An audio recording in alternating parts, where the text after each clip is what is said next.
Hi everyone. आज के इस वीडियो में हम बात करेंगे कि अगर आप कोई भी हार्मोनल पिल ले रहे हैं, डॉक्टर ने आपको पीरियड लाने के लिए दी है, तो उस टेबलेट को खाते खाते अगर आपके पीरियड आ गए तो उसको हमें कंटिन्यू करना है या नहीं करना है, इसी के बारे में वीडियो में विस्तार से जानेंगे। तो वीडियो को पूरा देखें। अगर आप मेरे चैनल पर पहली बार आए हैं तो चैनल को जरूर से सब्सक्राइब करें, वीडियो को लाइक करें और शेयर करें। और अगर आप ये मेरा वीडियो फेसबुक पे देख रहे हैं तो मुझे फॉलो जरूर करें। तो आइए हम जानते हैं कि डॉक्टर्स आपको हार्मोनल पिल देते कब है और हार्मोनल पिल क्या होती है, ये कैसे वर्क करती है और कौन कौन सी किस नाम की ये पिल आपको मार्केट में मिलती है। तो देखिए, हार्मोनल पिल का उपयोग हम जनरली कोई भी महिला का पीरियड लेट हो रहा है, यानी कि पीरियड डिले हो गया है, प्रेगनेंसी टेस्ट करके देख रहे तो वो नेगेटिव आ रहा है, मीन्स पेशेंट प्रेग्नेंट तो नहीं है बट पीरियड उसका लेट होता जा रहा है, हमने अल्ट्रासाउंड भी करवा लिया, हार्मोनल टेस्ट भी करवा लिए, फिर भी पीरियड नहीं आ रहे हैं। अल्ट्रासाउंड में भी आ रहा है कि एंडोमेट्रियम की थिकनेस 8-9 mm है, क्योंकि जनरली हमारे पीरियड लाने के लिए 10, 12, 14, 15 mm हमारे जो एंडोमेट्रियम की लाइन है वो होनी चाहिए।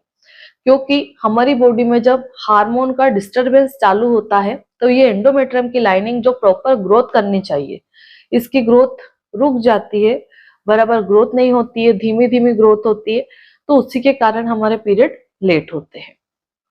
जैसे कि हमारे पीरियड आते हैं तब से डे फर्स्ट से एस्ट्रोजन हार्मोन्स का लेवल हमारी बॉडी में बढ़ने लगता है। जैसे ही हमारा ओवुलेशन का टाइम होता है या पीरियड के 14वें दिन, तो वहां पे एस्ट्रोजन हार्मोन्स का लेवल डाउन होने लगता है, फिर हमारा प्रोजेस्टेरोन हार्मोन्स का लेवल बढ़ता है जो कि एंडोमेट्रियम की लाइनिंग को मोटा करता है। 28 डेज के बाद में मान लो अगर आपने कंसीव नहीं किया है, आप प्रेग्नेंट नहीं हुए, तो फिर क्या होता है, ये प्रोजेस्टेरोन हार्मोन्स का लेवल डाउन होने लगता है फिर से। तो ये जो ऊपर नीचे का एस्ट्रोजन प्रोजेस्टेरोन का जो ग्राफ रहता है, जैसे कि पीरियड के जस्ट बाद एस्ट्रोजन का लेवल बढ़ता है, फिर ओवुलेशन टाइम पे डाउन होता है, फिर यहाँ पे प्रोजेस्टेरोन बढ़ता है, फिर 28 डेज के बाद में प्रोजेस्टेरोन का लेवल डाउन होता है। तो इस अप डाउन की प्रक्रिया में हमारे जो एंडोमेट्रियम की लाइनिंग, जैसे ये मोटाई है, अब अप डाउन होगा तो क्या होगा, ये ब्रेक होने लगेगी। तो एक समय ऐसा आता है कि मान लो आपने गर्भधारण नहीं किया है, तो ये जो एंडोमेट्रियम की लाइन है अपने आप शेड ऑफ होती है या टूट जाती है, तो हमारे पीरियड चालू हो जाते हैं। अब मान लो कि इस ग्राफ में कोई हार्मोन्स का लेवल कम हो गया है, किसी का ज्यादा हो गया है। मान लो अगर आपका प्रोजेस्टेरोन का हार्मोन्स का लेवल ज्यादा हो गया, ठीक है, तो ये क्या होगा, ये बहुत ज्यादा मोटी हो जाएगी, टूटेगी नहीं, है ना, क्योंकि एक समय के बाद में इसको डाउन पड़ना रहता है। अगर एक लेवल में जाएगा तो हमारे पीरियड आना बंद हो जाएंगे, चाहे वो एस्ट्रोजन की गड़बड़ी हो, चाहे वो प्रोजेस्टेरोन की गड़बड़ी हो, ठीक है। तो जैसे हमने अल्ट्रासाउंड करवा लिया, या कई सारे पेशेंट नहीं करवाते, सिर्फ प्रेगनेंसी टेस्ट करते हैं, हीमोग्लोबिन वगैरह करवा लेते, तो क्या होता है कि टेस्ट तो हमारे नॉर्मल आ रहे हैं बट पीरियड नहीं आ रहे। तो ऐसी परिस्थिति में पीरियड लाने के लिए हम लोग हार्मोन पिल का इस्तेमाल करते हैं। हार्मोन पिल क्या होती है, किस नाम से आती है? हार्मोन पिल जो भी है वो प्रोजेस्टेरोन हार्मोन्स का सिंथेटिक रूप होता है।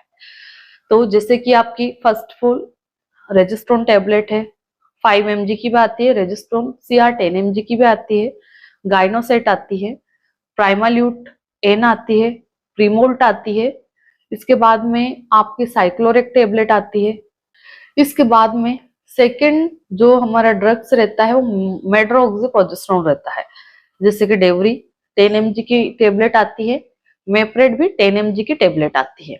तो ये दो कंपोनेंट सबसे ज्यादा चलते हैं हमारे मार्केट में। जैसे आप किसी भी गायनिक के पास में जाते हैं तो आपको बहुत हाई लेवल का प्रोजेस्टेरोन ना देके नॉर्मल लेवल की दवाइयां दी जाती है, नॉर्थेस्टेरोन वाली, या फिर आपको मेड्रोक्सीप्रोजेस्टेरोन वाली, या फिर कई बार एस्ट्रोजन प्रोजेस्टेरोन की टेबलेट भी देते हैं। तो ये जो जनरली चलने वाली दवाइयां होती है। अब डॉक्टर ने आपको मान लीजिए कि रेजिस्ट्रोन टेबलेट दी, अब रेजिस्ट्रोन टेबलेट, कभी कभी ऐसा होता है कि आपके एंडोमेट्रियम की लाइनिंग ठीक ठाक हो गई तो 2-2 टेबलेट खाने से भी पीरियड आ जाते हैं। तो हमारा सवाल यही था कि भाई हार्मोन पिल लेने के बाद अगर हमारे पीरियड आ गए तो फिर हमें उसको कंटिन्यू करना है या रोकना है। तो अगर 2-2 टेबलेट या 1-1 टेबलेट या 5-5 टेबलेट खाने से अगर आपके पीरियड आ जाते हैं तो फिर आपको उस दवाई को कंटिन्यू नहीं करना है, वहीं पे स्टॉप कर देना है। अब यहाँ पे दूसरा सवाल ये आता है कि डॉक्टर ने हमें और भी टेबलेट और सिरप दे रखी है इसके साथ में, जैसे कि बहुत सारे डॉक्टर कॉम्बिनेशन में देते हैं। जैसे कई सारी गायनिक तो सिर्फ एक ही टेबलेट दे देती है कि ये रेजिस्ट्रोन सीआर 10 mg की टेबलेट आप 5 दिन तक ले लीजिए, जिससे दवाई खत्म होगी। दवाई खत्म होने के बाद आपको 1 वीक वेट करना है, पीरियड आ जाएगा। तो जनरली तो हम लोग ये दवाई खत्म होने के बाद ही पीरियड आता है, पर बहुत सारी फीमेल्स ऐसी होती है कि एक एक दो दो दिन टेबलेट खाने से भी पीरियड आ सकता है। तो जब भी इस मेडिसिन का आप उपयोग करें तो बहुत ज्यादा स्ट्रेस में नहीं रहना है। अब मान लो डॉक्टर ने यहाँ पे आपको यूटेराइन टॉनिक दिया है, जैसे एग्जाम्पल के तौर पे कोई भी सिरप दिया है, जैसे नारी सुधा है, आपका अशोका रिस्ट है, दशमूला रिस्ट है, या फिर आपका हेम पुष्पा है, ऐसा कोई भी सिरप दिया तो वो सिरप आपको लेना है, उसको बंद नहीं करना है। पीरियड में भी हम ये सारे सिरप ले सकते हैं। इसके बाद में अगर डॉक्टर ने आपको कोई मल्टीविटामिन या आयरन फोलिक एसिड की टेबलेट्स दी है या कैल्शियम की टेबलेट्स दी है ताकि आपके पीरियड आगे से डिस्टर्ब ना हो उसके लिए, तो वो टेबलेट भी आपको कंटिन्यू लेना है जितने दिनों के लिए दी है। बस आपको हार्मोन पिल स्टॉप करना है अगर आपके पीरियड आ गए तो। हार्मोन पिल के बारे में मैं आपको अभी प्रीवियसली समझा ही चुकी हूँ कि क्या होती है। अब हम जानते हैं कि ये हार्मोनल पिल वर्क कैसे करती है या कैसे हमारे पीरियड लाने में मदद करती है। तो जैसे हम ये हार्मोन पिल देते हैं आपको नॉर्थिस्टेरोन वाला, जैसे कि रेजिस्ट्रोन, गायनोसेट, प्राइमल्यूटेन, प्रीमोल्टेन, है ना, या फिर मेड्रोक्सी प्रोजेस्टेरोन वाला, जैसे कि डेवरिया फिर मेप्रेट। तो ये मेडिसिन क्या करती है, हमने जो अल्ट्रासाउंड करवाया उसमें आया कि आपका जो एंडोमेट्रियम का लाइन है वो प्रॉपर तरीके से ग्रोथ नहीं कर रहा है, वो बीच में ही रुक गया है। तो जब ये मेडिसिन हम देते हैं तो इससे एंडोमेट्रियम को पोषण मिलता है, जिससे कि वो फिर से ग्रोथ करना चालू कर देती है और वो मोटी हो जाती है। मोटी होने के बाद में क्या होता है, जब हम इस दवाई को रोक देते हैं तो क्या होता है कि वो प्रोजेस्टेरोन हार्मोन्स का लेवल है फिर से डाउन पड़ने लगता है, यानी कि वही ग्रोथ डाउन होगा आपका। तो वो ग्रो अप जो डाउन होगा उसके कारण जो एंडोमेट्रियम की लाइन है वो फिर से क्या होगी, टूट जाएगी, शेड ऑफ होगी। अब जैसे शेड ऑफ होगी तो आपके पीरियड आना चालू हो जाएंगे। तो इस तरह से ये हार्मोन पिल हमारे पीरियड लाने में मदद करती है। तो आशा करती हूँ कि इस वीडियो के माध्यम से मैं आपको संपूर्ण जानकारी दे पाई हूँ। धन्यवाद।